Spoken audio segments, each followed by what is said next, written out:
자, 이재명은요, 지금 스스로 만들어낸 법치 붕괴의 부메랑 직격탄으로 맞고 있습니다. 반갑습니다. 김영희TV입니다. 내란몰이 1년 끝에 진실이 드러나고 있는데요.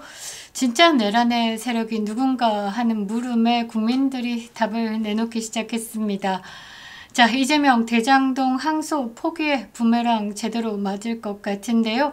이재명 지지율 연일 꺾이고 있습니다. 우리에게 야박한 수치가 나오는 리얼미터조차도요, 국민의힘이 지지율 바짝 올리고 있습니다. 최근 지지율 역전 여론조사도 나오고 있는데요. 이게 단순한 여론의 흐름이 아니라 국민들이 본질을 보기 시작했다라는 신호로 저는 해석합니다. 자, 특히 최근에 다시 폭발적으로 떠오르고 있는 대장동 항소 포기 사건. 지금 정권의 법치 붕괴가 어디에서부터 시작되었는지 적나라하게 보여주는데요. 자, 이재명 정권 200일 안 됐습니다. 대한민국 법치 파괴의 대표적인 예다라고 보고 있습니다.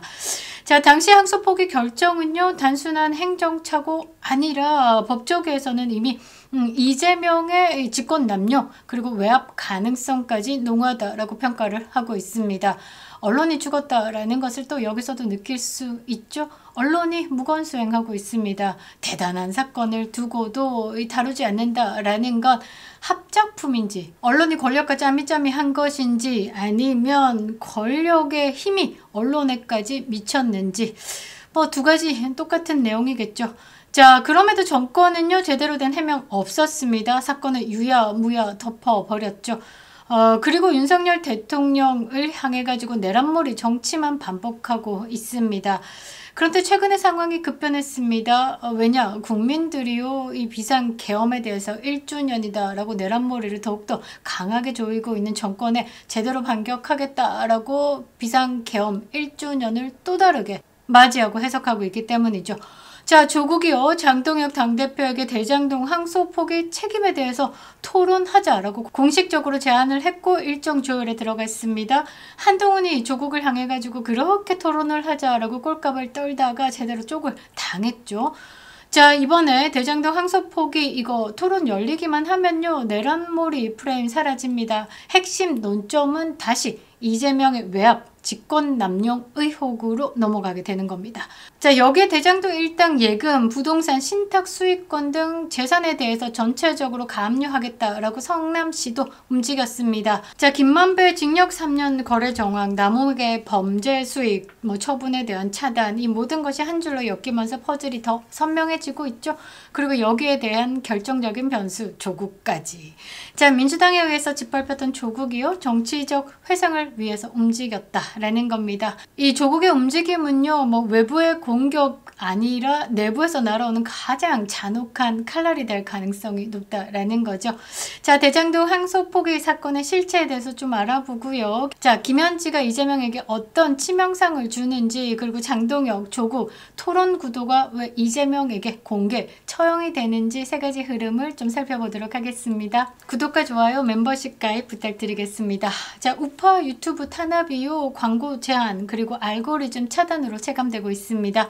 여러분들의 좋아요 한 번 그리고 댓글 한 줄이요, 알고리즘을 뚫는 유일한 무기가 되고 있습니다. 그리고 우파 플랫폼 강화를 위해서 구독자물 준비했는데요. 직접 꼼꼼하게 검사한 애국기업과 농가의 직거래 장이 열리고 있습니다. 우리 구독자님 농가도 있고요, 지역 맛집도 있습니다. 많은 이용 부탁드리겠습니다. 그리고 멤버십 가입 항상 감사드리겠습니다. 감사합니다. 자, 대장동 항소 포기 사건, 이거 뜨뜻미지근하게 제끼면 안 되는 사건입니다. 거듭거듭 강조하고요, 수면 위로 올려 놓아야 되는 가장 큰 사건이다라는 거죠. 왜냐? 이재명 정치의 심정을 향한 칼날이기 때문입니다. 자, 정성호 법무부 장관은 이재명이 대통령 자리에 앉기 전부터 이재명의 방패막으로 활동을 해왔죠. 법무부 장관에 앉힌 이유는 뭐냐? 이재명의 8개 사건의 12개 혐의의 5개 재판을 없애기 위해서 그 역할을 하라라고 이 자리에 앉힌 거다라고 보고 있습니다. 자, 이들은요, 지금이 아니더라도 대가 반드시 치르게 됩니다. 법치를 가정한 독재 횡포는 절대적으로 무너질 수밖에 없는 거죠. 마두로가 지금 무너지고 있습니다. 자, 대장동은요 오래된 사건이지만요 항소 포기 사건은 완벽히 다른 차원의 문제가 되고 있습니다. 이게 단순한 비리 의혹 아니고요. 국가 권력이요 범죄자를 보호했는가라는 것을 직접적으로 묻는 사건입니다. 당시 항소 포기 사건의 포인트는 매우 간단합니다. 자, 검찰은 대장동 핵심 구성원들에 대한 유죄 판결을 받아냈습니다. 그런데 항소는요 상식적으로 진행돼야 될 단계에서 돌연 포기가 됐다라는 거죠. 자, 법무부, 검찰 라인 중에 누가 지시했는가라는 건 지금까지도 밝혀지지 않고 있습니다. 보고체계, 결제 라인, 내부 지시, 문건의 존재 여부 또한 공개되지 않았습니다. 자, 법조계는요 이 사건을 외압이 아니다라고 하면 설명할 길이 없다라고 보고 있습니다. 항소 포기를 통해서 실제적으로 이득을 본 사람은 대장동 일당 그리고 최종 대가리 이재명이다라는 거죠. 그러니까 정치적으로 최종 수혜자는 이재명이다라는 겁니다. 자, 정성호 법무부 장관 항소 포기를 두고 뭐라고 했냐? 검찰의 자체 판단이다. 자, 신중히 알아서 판단하라라고 2번 받고 보냈는데 검찰이 자기들 알아서 판단을 한 건데 이게 뭐가 문제가 되는 사건이냐라고 되물었습니다. 검찰이 신중히 검토해서 항소를 결정해서 밀어붙였으면 문제가 되지 않을 건데 왜? 포기를 했냐? 그거 검찰의 탓이다. 검찰 몫이지 않냐? 라고 말하는 겁니다. 뻔뻔하죠. 자, 그러면서 뭐라고 했냐? 국정조사든 특검이든 모두 수용할 것이다 라고 얘기했습니다. 그러면서 대장동 항소 포기에 대해서 대통령실과 논의는 안 했고 항소에 대해서 반대한 적이 없다라고 이 대장동 몸통에 대한 보호까지 들어가는데요. 국정조사든 특검이든 수용한다라고 해놓고서는 조건을 달았죠. 국회에서 통과가 되면. 그 말은 국회에서 막아라라고 오더를 떨어뜨린 겁니다. 아니나 다를까 김병기 원내대표, 송은석 원내대표 계속 국정조사 이거 삐걱삐걱 돼가지고 지금 아직까지도 이 국정조사에 대해서 통과되지 않았습니다. 민주당이 거부하고 있다라는 거죠. 그 말은 뭐냐? 캥기는 게 있다라는 거죠. 자, 아무리 막강한 권력을 휘둘러서 덮는다라고 해도요 안 될 겁니다. 왜냐? 현재 대장동 일당의 재산 가압류가 시작됐고요. 숨겨진 돈의 흐름이 다시 추적되고 있습니다. 범죄 수익 처분 시도가 막혔고요. 김만배가 징역 3년 거래 정황까지 드러나면서 이 사건은 다시 이재명 본인의 책임 문제로 귀결되고 있습니다. 자, 이재명은요 지금까지 정치 인생을 어떤 식으로 해왔냐, 거짓을 거짓으로 덮었고 시간을 막 흘려보내고 그렇게 잊혀지게 만들다가 어떤 면에서는 오히려 뻔뻔하게 그냥 뭐 덮고 가는 식으로 하나하나 뭐 20곡에 넘듯 넘겨왔다라는 거죠. 가장 대표되는 게 여배우와의 스캔들, 그리고 형수, 욕설, 주변 사람들의 죽음, 이런 것들을 보면서 보통의 이 정치 인생을 사는 정치인이다 라고 하면 벌써 나락갔죠. 지금 안희정 같은 경우는 미투 사건 하나로 그냥 날아가지 않았습니까? 그런데 이재명은 형수의 중요 부위를 찍고 여배우 스캔들이 있음에도 지금 뻔뻔하게 저 자리에 앉아 있습니다. 뭐 이재명뿐만이겠습니까? 김혜경도 뭐 구린 건 많잖아요. 그런데 이렇게 할 수 있다라는 건 거대한 힘의 작용이다라는 거죠. 이제는요 이런 뻔뻔함을요 이재명 노멀이다라는 말까지 나오고 있습니다. 경제를 폭망시켜도 프레임 잘 잡았죠. 경제 대통령 이재명. 이 프레임 하나로 산다라는 겁니다. 좌파들이요 왜 프레임 전쟁에서 이제 뭐 자기들이 원하는 것을 선점하는데 눈이 빨간지 아십니까? 프레임만 잘 잡으면요 국민들 선동은 그냥 되기 때문입니다. 자, 이거 보십시오. 지금 환율이 미친 듯이 올라가고 있습니다. 이미 이재명의 내란 환율은요 1470원을 찍었습니다. 그런데 조용하죠. 언론과 짜미짜미가 됐다라는 것이고 이미 뭐 전문가들은요 1440원에 익숙해져야 된다라는 말을 하고 있습니다. 그래서 이재명 노멀이다라는 말이 나오기 시작했는데요. 자, 이재명이 정권을 잡고 난 뒤 이 이재명 노멀의 하이라이트는 김현지가 아닐까 생각합니다. 정권 내부 기강 붕괴, 도덕성 바탕이 드러난 완벽한 사건, 애지중지 현지. 자, 김현지 사태는요 그 자체만으로 충격이었습니다. 김혜경 제끼고 김현지다 뭐 이런 말도 있었고요. 그런데 진짜 핵심은 이재명 정권의 도덕성과 기강이 완벽히 무너진 상징적인 사건인 겁니다. 두 가지 측면에서 국민들에게 큰 충격을 줬었죠. 내부 기강 붕괴. 이 김현지는요 이재명 측의 핵심이자 영향력 있는 인물입니다. 그림자 실세. 그렇게 불리면서 각종 의혹 중심에 서 있는데요. 윤석열 대통령도 김현지를 알고 있었다라는 겁니다. 자, 그런데 김현지 신원이 공식적으로 확인되지 않았고요. 국회 출석까지도 결국은 불발됐습니다. 정권은 사실관계에 대해서 명확하게 해명하지 않았고 제보자에 대한 압박과 역공만 이어졌으며 당 내부 징계나 제도적 조치 전혀 이루어지지 않았습니다. 이것은요, 정권의 핵심이 법의 기준이 아니라 사람 기준으로 움직인다라는 것을 국민에게 확실하게 보여준 상황입니다. 결국 김현지 사태는요, 전국의 현수막 제거라는 결과로 귀결됐습니다.